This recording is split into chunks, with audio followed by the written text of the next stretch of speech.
The Lotus Sutra. Translated from the Chinese of Kumar Jiva 2007. By Tsugunari Kubo and Akira Yuyama. Chapter 15. Bodhisattvas emerging from the earth.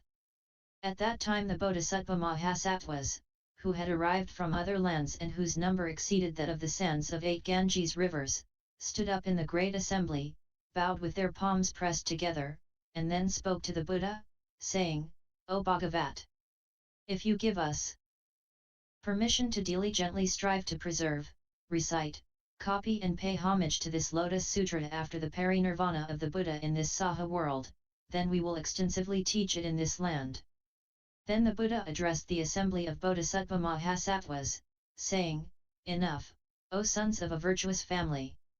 There is no need for you to preserve this sutra. Why is this?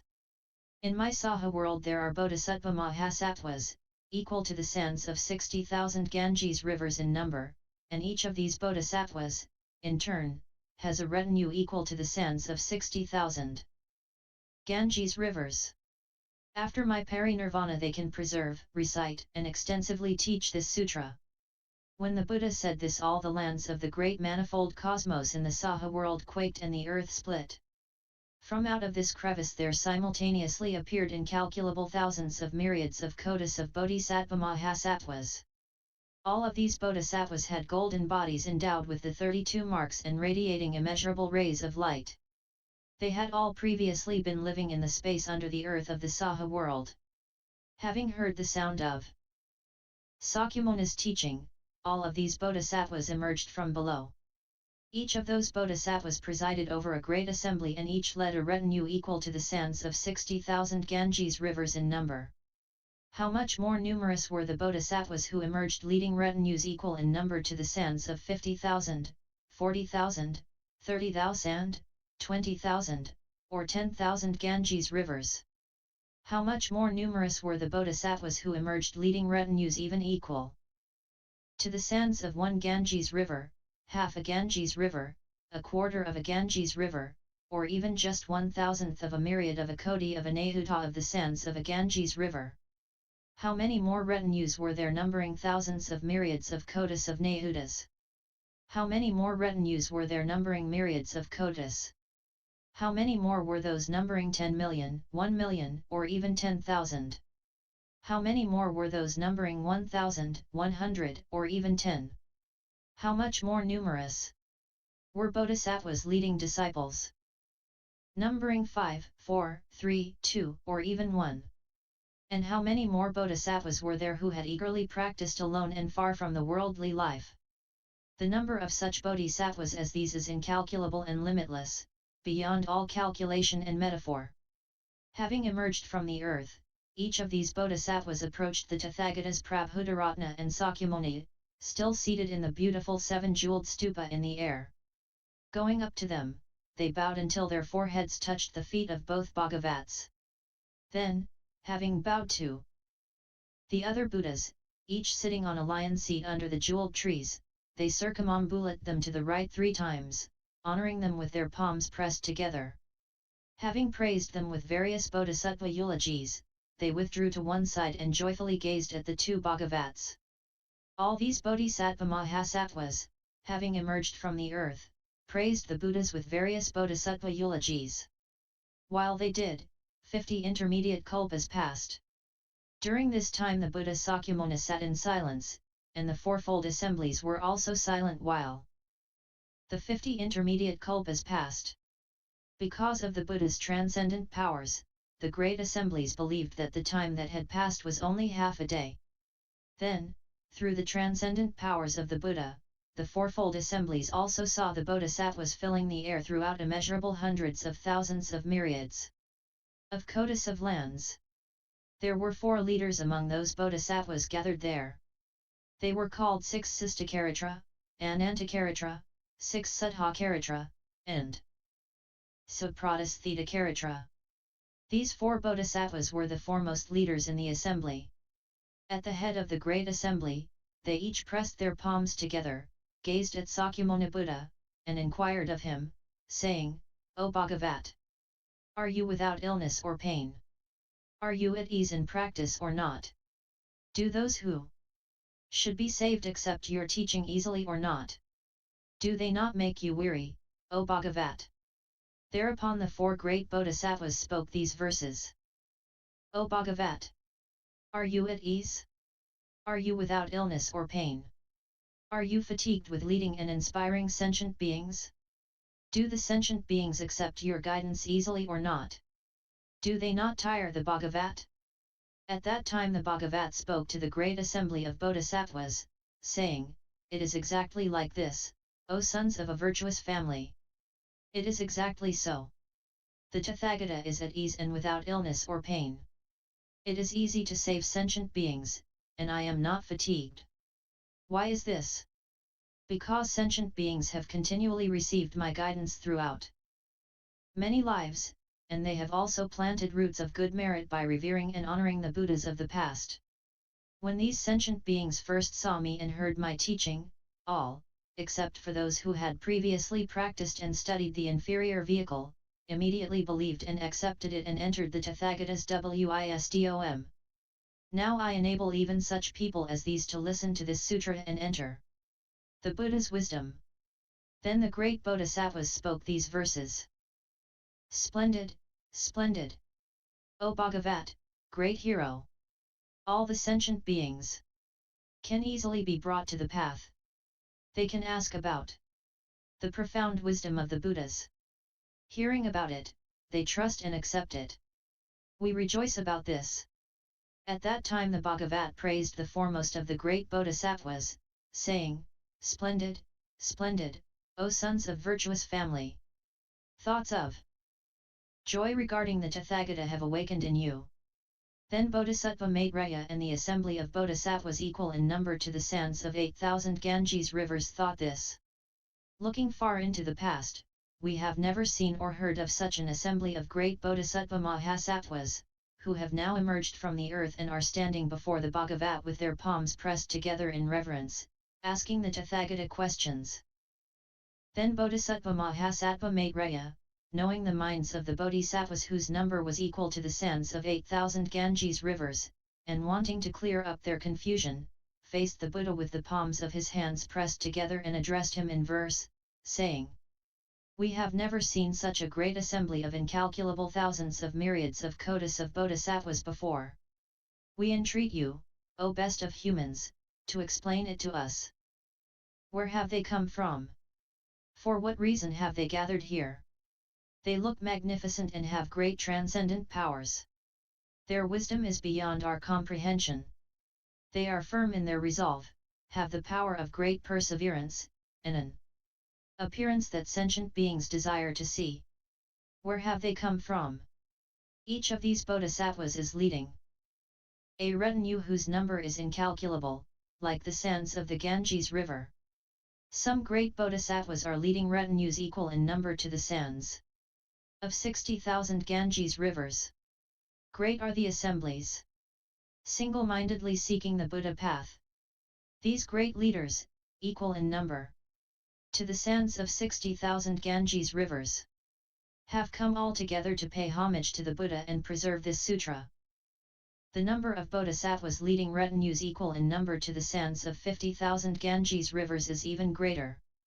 And the number of bodhisattvas who lead retinues equal in number to the sands of 40,000, 30,000, 20,000, 10,000, 1,000, 100, even 1/2, 1/3, 1/4, 1 myriad of a koti of the sands of a Ganges river exceeds even these.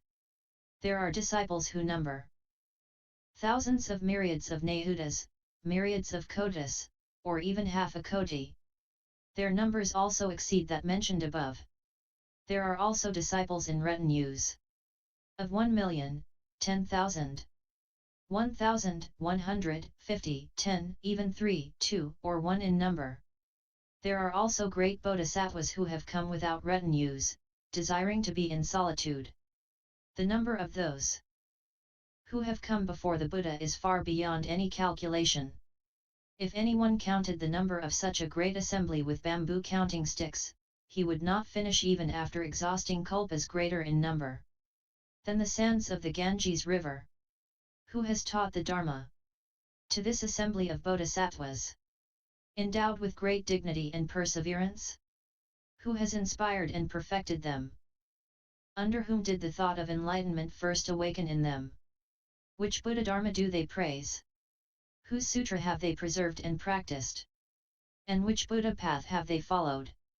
Such bodhisattvas as these, endowed with transcendent powers and the power of great wisdom, have all emerged out of the earth, which quaked in the four directions and split asunder.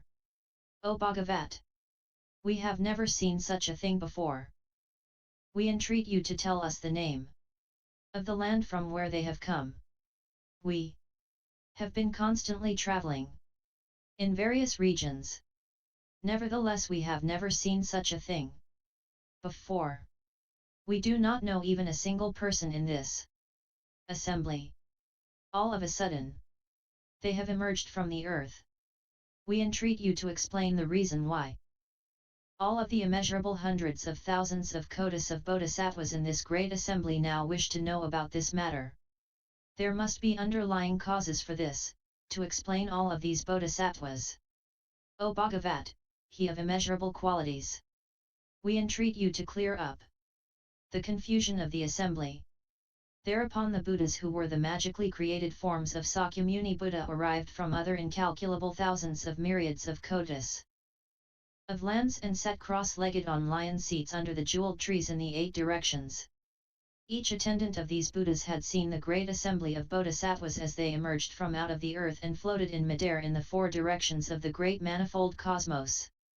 Each of them addressed his Buddha, saying, O Bhagavat!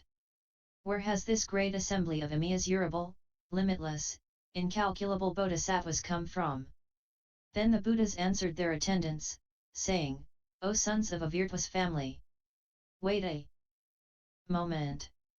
There is a bodhisattva mahasattva called Maitreya, who has received a prediction from the Buddha Sakyamuni that he will become a Buddha after Sakyamuni in the future. Since he has already asked about this, the Buddha will now answer him. You shall be able to hear the reason yourselves. Then the Buddha Sakyamuni addressed Bodhisattva Maitreya, saying, Splendid, splendid, O Ajita! You have asked the Buddha an important question. You should all single-mindedly don the armor of perseverance and be of firm will. The Tathagata now wants to reveal the wisdom of the Buddhas, the inherent transcendent powers of the Buddhas, the lion-like dignified power of the Buddhas, the majestic and mighty power of the Buddhas. Thereupon the Bhagavat, wanting to elaborate on the meaning of this further, spoke these verses. You should be persistent and wholeheartedly attentive, for I want to explain it to you. Do not have any doubts, for the wisdom of the Buddha is difficult to comprehend. You should now awaken the power of faith, and with perseverance abide in the good. Now you will all be able to hear what you have never heard before. I will now put you at ease. Have no doubts or fear. The Buddha never speaks false words. His wisdom is immeasurable. The foremost Dharma that he has attained is profound and difficult to explain. I will now expound this difficult teaching, so you should listen wholeheartedly. Then the Bhagavat, after speaking these verses, addressed Bodhisattva Maitreya, saying, I will now proclaim it to all of you in this assembly. O Ajita! All of you have never seen these immeasurable, innumerable, incalculable great bodhisattva mahasattvas who have emerged from out of the earth. Having attained highest, complete enlightenment in this Saha world, I led, inspired, and instructed these bodhisattvas, restrained their thoughts, and caused the thought of the path to awaken in them. When these bodhisattvas lived in the space under the earth of this Saha world, they recited various sutras, became well versed in them, and contemplated, analyzed, and correctly remembered them. O Ajita! All these sons of a virtuous family did not wish to be among the multitude where there is always much discussion. They always wanted to be in quiet places. They diligently strove without resting or relying upon devas or humans. They always desired the profound wisdom without obstructions, they always wanted the Dharma of the Buddhas. They strove wholeheartedly in seeking the highest wisdom.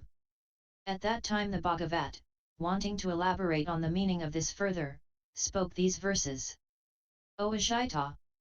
You should know that all of these great bodhisattvas have practiced the wisdom of the Buddha for innumerable kalpas. They have all been inspired by me, and the thought of the great path has awakened in them. They are my heirs, abiding in this world. They always cultivated ascetic practices, wishing to be in quiet places. Rejecting the clamor of the multitude, they did not want to have much discussion. All my heirs such as these constantly practiced my teaching with vigor, day and night. In order to seek the Buddha path they lived in the space under the earth of this Saha world. They were firm in recollection. And they always diligently sought wisdom, explaining various subtle teachings. Their minds were free from fear. Sitting under the Bodhi tree, in the city of Gaya, I attained highest, complete enlightenment, and turned the wheel of the highest Dharma. I then led and inspired them, so that the thought of the path awakened in them for the first time. All of them are now at the stage of non-retrogression, and will certainly become Buddhas with no residue. I now teach the truth. You should wholeheartedly believe that from long, long ago I have been leading and inspiring all these bodhisattvas.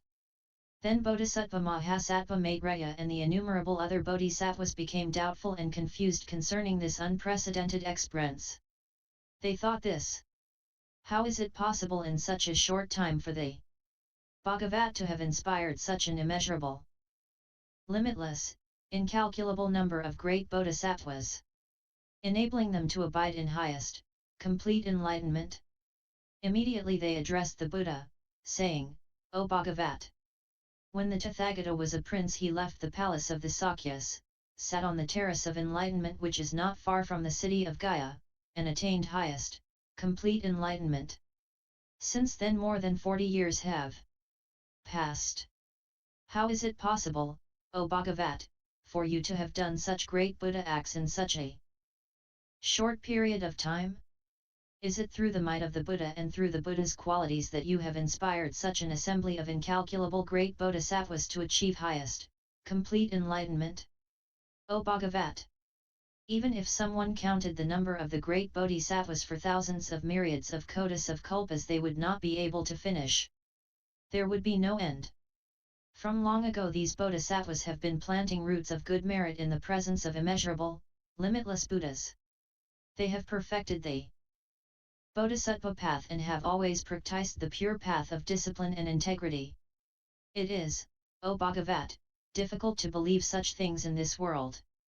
Suppose a handsome man with dark hair, 25 years of age, were to point to a 100-year-old man and say, "He is my son."